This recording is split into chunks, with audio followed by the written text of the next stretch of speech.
The Copenhagen conference has come to an end, and the nations that assembled there managed to accomplish little of anything. The US and several other countries, including China and Brazil, reached a non-binding agreement to reduce greenhouse gas emissions and to list the actions they'll take to curb global warming. Nonetheless, President Obama managed to spin the fact that no binding agreement was reached as a tremendous victory. In fact, he warned of the perils of waiting for a legally binding agreement. If we just waited for that, then we would not make any progress. And in fact, I think there might be such frustration and cynicism that rather than taking one step forward, we ended up taking 2 steps back. Actually, I'm pretty sure that the main goal of the conference was reaching a legally binding agreement to reduce carbon emissions and to cripple the American economy. Unfortunately for President Obama, his strategy toward Iran is faring no better than his performance in Copenhagen. After a year of playing softball with the regime in Tehran, President Ahmadinejad doesn't seem too intimidated by the president's year-end deadline for submitting to negotiations. In a speech earlier today, he declared, quote, "The people of Iran and the government of Iran are 10 times stronger than last year. I want the whole world to know it's impossible for Iran to allow the United States to dominate the Middle East."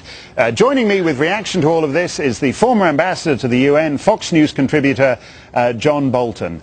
John, this curious Belgian man who was recently made President of Europe hailed 2009 as the first year of global government.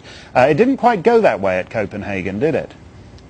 No, in fact, the big losers coming out of Copenhagen are the members of the European Union. This deal that President Obama cut, he cut in a room with China, India, and Brazil, and apparently no Europeans around. And that really, I think, is the most remarkable outcome, because it was the Europeans more than anyone else who were driving toward a legally binding treaty at Copenhagen that obviously they fell well short of. Now, what was interesting about this whole climate conference thing is that, in essence, the functioning part of the world, the free world, the civilized world, the developed world, was depending upon the votes of the Chinese Politburo to save it from itself. If it hadn't been for China and India and Obama getting dragged along with that, we might have signed up to all kinds of crazy stuff over in Denmark.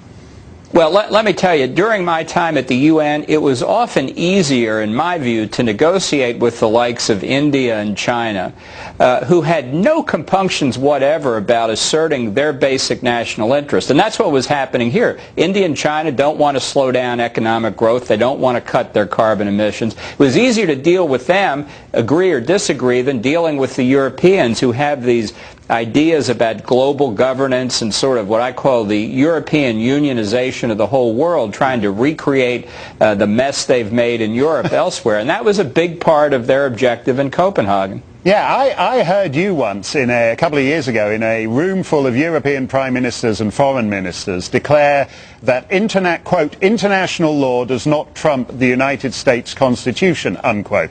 And the Prime Minister of Finland tapped me on the elbow and hissed in my ear, "He cannot be serious, can he?"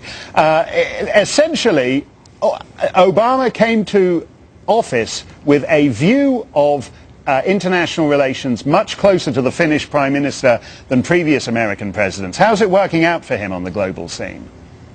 Well, fortunately, not too well. But, you know, this is really a very important outcome of Copenhagen. The people there advocated new institutions of global governance, greater government regulation of the economy, government taxation, government involvement in all kinds of human affairs, massive transfers of wealth from the developed countries to the developing world, and they based that on their assertions about global warming.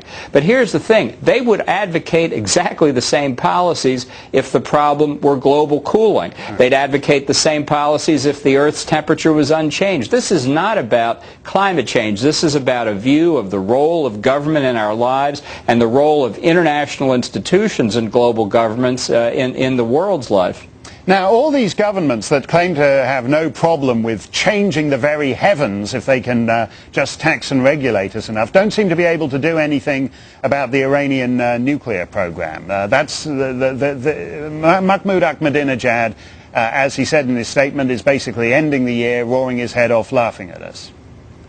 Well, speaking of global warming, thermonuclear explosions could get pretty warm, and if our friends in Europe spent more time worrying about Iran and had over the past 10 years, we might not be in the fix we're in now. But the fact is, President Obama's policy of extending an open hand has not worked, and it won't work because Iran is not going to be talked out of its nuclear weapons program. So all of this business about this deadline, and by the way, this time we're really serious. I've lost count how many deadlines the president has given Iran. I think it's about a half a dozen.